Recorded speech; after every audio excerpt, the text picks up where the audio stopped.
Que final grandioso, que final épico, que final espetaculoso. Mas espera aí, por que tá todo mundo pagando tanto pau pra isso? Meus amigos, terminou, o palhaço arrebentou tudo e voltou pra dentro da caixa. Mas valeu a pena? Correndo o risco de pisar em alguns calos aqui, eu quero trazer algumas malandragens, incoerências e erros que aconteceram durante esse episódio e você não notou. Detalhes que, pelo que eu vejo por aí, ninguém notou. Ou apenas não quiseram falar a respeito. Nada contra, aliás, só a favor. Até porque dá a oportunidade da gente discutir aqui algumas coisas que vão além do óbvio. Antes de qualquer coisa, sim, eu gostei da série e tem muitos pontos interessantes que dão uma pista do que está por vir. E eu quero trazer para vocês enquanto a gente descasca um pouco o grande finale do palhaço dançarino, só para variar um pouco. O meu nome é Bruno Hess, seja muito bem-vindo ao Etéreo.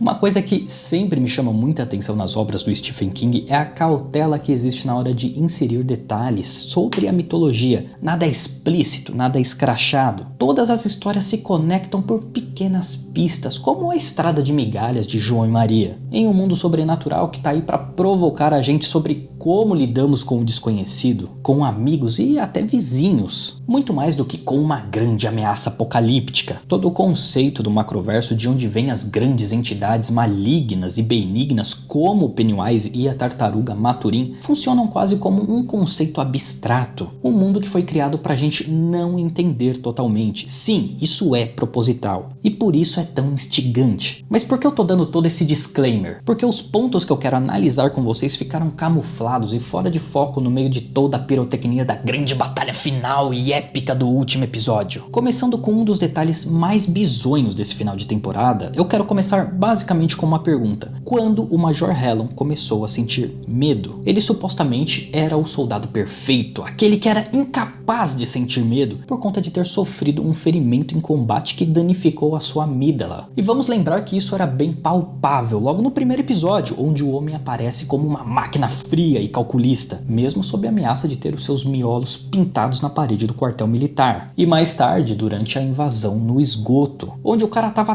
tão na pilha do Exterminador do Futuro que quase transformou o Clube dos Perdedores em peneira, por conta da sua incapacidade de sentir medo. O que acabou mostrando que essa característica, no fundo, só fazia dele um cara imprudente e reativo, com pouca sensibilidade para perceber nuances sobre o contexto. A prova disso é que o amigo dele, que tentou avisar pro cara dar uma segurada ali na onda, acabou indo de arrasta pra cima. Daí chega o último episódio e o homem, supostamente sem medo, vai do pânico ao desespero, do medo à súplica em uma fração de segundos. Todo o conceito do personagem foi abandonado para criar uma cena de impacto? Se alguém tiver alguma explicação que faz isso ter algum sentido, por favor compartilhe aí nos comentários. O próximo ponto que eu quero trazer para vocês é mais uma curiosidade do que uma crítica, embora, claro, também vai ter uma crítica enfiada no meio. Vocês já se deram conta que antes do 7º episódio, e aqui eu vou incluir os filmes, tá bom? Vocês já tinham reparado que o Pennywise nunca tinha aparecido em uma cena sozinho? Parece uma coisa boba, mas tem um detalhe interessante aí. Vamos lá, a primeira cena é no covil do bichão, que é despertado após romperem a porta da sua jaula. Já a segunda cena é logo após o Pennywise atacar a escola de Derry, hipnotizando todo mundo e levando a galera como um tipo de lanchinho para viagem sobre o lago congelado, que, diga-se de passagem, é uma referência ao conto do flautista de Hamelin, uma lenda do folclore alemão. O que talvez você não saiba é que tem raízes em um evento real do desaparecimento de mais de uma centena de crianças em meados de 1284. Além disso, essa cena guarda um simbolismo bem curioso, pois assim como o flautista foi trapaceado e resolveu se vingar dos moradores do vilarejo de Hamelin, levando embora os seus filhos, o Pennywise fez o mesmo em resposta à tentativa dos militares de manipular forças que eles não entendem.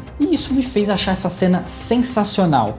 Mas, então, aonde está o problema? Está em mostrar a perspectiva do vilão. Vamos combinar que é um pouco fora dos conceitos da obra, pois mostrar o Pennywise sozinho, sem que a sua forma física esteja sendo uma projeção de quem está vendo ele, é estranho. E eu queria saber se você concorda com isso ou não. Esse negócio até me lembrou o conceito do bicho-papão lá do Harry Potter. Quer dizer, a gente não deveria poder olhar o bicho dentro do armário, tá entendendo? Mas tá bom, isso não faz a cena ruim, só meio esquisita. E por falar em cena esquisita, vamos começar a problematizar de verdade. A cena do planejamento para enfrentar o Pennywise é uma das mais importantes do seriado. Não apenas porque dá o rumo da próxima temporada, plantando ali uma sementinha de mistério sobre qual foi o alerta que a Rose deu para o Dick Hallorann, mas também por conta de um erro de diálogo que acontece ali e provavelmente muita gente não percebeu. Se você assistiu a versão em inglês, notou que a Rose diz: você precisa se conectar à energia da adaga. Isto é feito da raiz de Maturin. Nitidamente a mulher está se referindo ao pote com a bebida misteriosa que oferece ao Dick Hallorann, que também é uma referência à bebida que o Mike recebe dos Chocopiwa lá no futuro para descobrir a origem da coisa. Enquanto isso, na versão dublada em português, o que é falado pela Rose pode criar uma confusão dos diabos. Abre aspas, você precisa se conectar à energia da adaga. Ela é feita de raiz de Maturin. É um erro meio ordinário na tradução que pode deixar muita coisa confusa. Afinal, ela está falando da adaga ou está falando do chá? Provavelmente esse erro é por conta do corte seco da cena. Uma curiosidade interessante aqui é que, apesar da fala distorcida da Rose ser incompreensível, a primeira palavra que ela usa para alertar o Dick Hallorann não é tão distorcida assim, pois em inglês e em português também, a pronúncia soa como Todashi, que pode ser uma referência ao espaço vazio que existe entre as realidades do macroverso. Uma dimensão intermediária onde o conceito de forma física, tempo e espaço é bagunçado, que é uma das razões pela qual a mente humana colapsa quando contempla a verdadeira forma do Pennywise, que vem desse lugar. Provavelmente era sobre isso que a Rose tentava avisar o Dick Hallorann. Além disso, certamente não foi por acaso que nesse episódio o vilão tenha trago a ideia de se sentir confuso com o conceito de presente, passado e futuro quando fala com a Margaret sobre o lago congelado. Isso significa que o palhaço viaja no tempo? Certamente não. O verdadeiro significado disso pode estar mais associado a uma ideia conceitual que aparece muito no romance do King, de que a coisa, enquanto está no nosso mundo, não pode se manifestar de forma completa, então acabaria tendo de se submeter a algumas regras físicas. Um exemplo disso é que a coisa pode ser ferida quando assume a forma de alguma criatura. Essas regras fazem com que olhar para a dimensão de passado, presente e futuro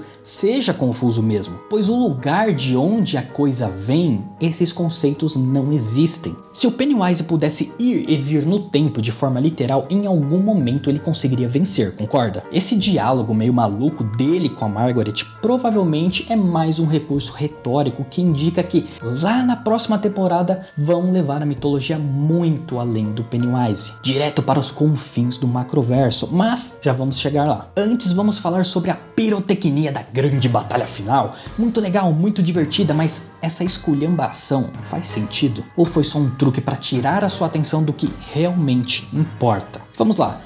Todo final de temporada precisa ter uma catarse que libere todo o mistério e tensão que são reprimidos ao longo da história. Isso não é segredo pra ninguém, certo? Mas um feixe de energia explodindo no céu? É sério isso? Pensa comigo, existe toda a ritualística ancestral dos Chocopiwa que foi construída em cima da história. A criação de artefatos que podem derrotar a coisa, a aparição, a preparação mental do Dick Hallorann com o chá de Maturin e a construção dos pilares que prendem o Pennywise em Derry. Lembrando que esse último ritual precisava de um casco de tartaruga para servir de cápsula para enterrar os pilares em locais específicos. Todos esses conceitos davam uma relativa complexidade às camadas mitológicas que estava sendo construída. Só que aí eu te pergunto, faz sentido que o Pennywise seja derrotado simplesmente espetando a ponta desse punhal de kryptonita na Terra? Claro que toda a cena é tão estrambólica, brilhante, explosiva, com a ameaça de o Pennywise de um lado e o punhal Mal convenientemente desenvolvendo uma vontade própria do outro e o Witch surgindo do além para salvar o dia no meio, que a nossa atenção acaba desviando da simplificação que está sendo feita de todo o conceito que já tinha sido construído. É tipo encher de pimenta um lanche que tá com um tempero meio ruim para ninguém perceber o sabor. O próprio Pennywise foi nitidamente nerfado, enfraquecido, reduzido a um bocoió que corre inutilmente para fugir da sua jaula. Essa coisa é uma divindade, é uma entidade praticamente onipresente que,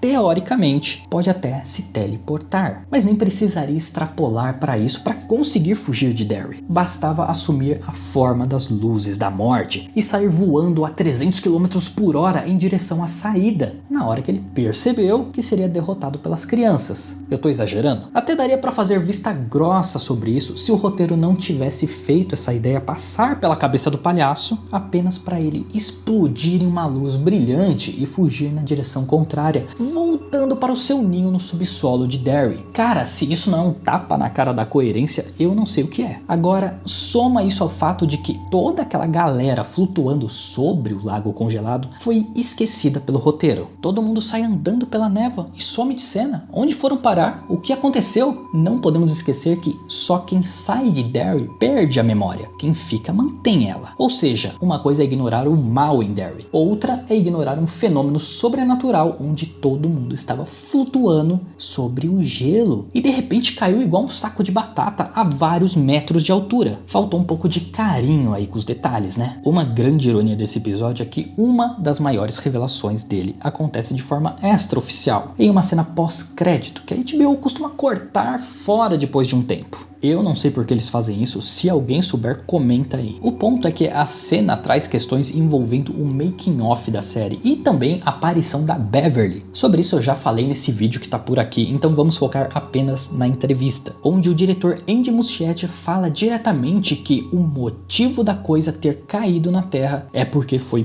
punida e enviada para cá, muito provavelmente de forma intencional, mas o que pode existir por trás disso? Alguma entidade benigna como a Maturin? Não poderia ser, porque a Maturin não interfere diretamente nos eventos. Mas existe uma hipótese que se aproxima de uma resposta e tem a ver com outras entidades cósmicas, como o D'Angelo, um personagem que é muito semelhante ao Pennywise e foi derrotado pelo pistoleiro Roland em um outro mundo semelhante ao nosso durante os eventos do romance da Torre Negra, lá no 7º livro. Eventos que podem justificar que existem forças capazes de aprisionar o Pennywise em uma jaula. Quem sabe, em uma tentativa de fuga, ele tenha vindo parar na Terra. Uma outra hipótese ainda dentro dessa teoria é que o Pennywise pode ter sido enviado propositalmente por forças ainda mais poderosas do que ele mesmo. Por exemplo, o Rei Rubro, uma entidade maligna que hierarquicamente está acima do Pennywise. Essas possibilidades me parecem muito extravagantes, mas explicam por que a adaga feita de fragmento do meteoro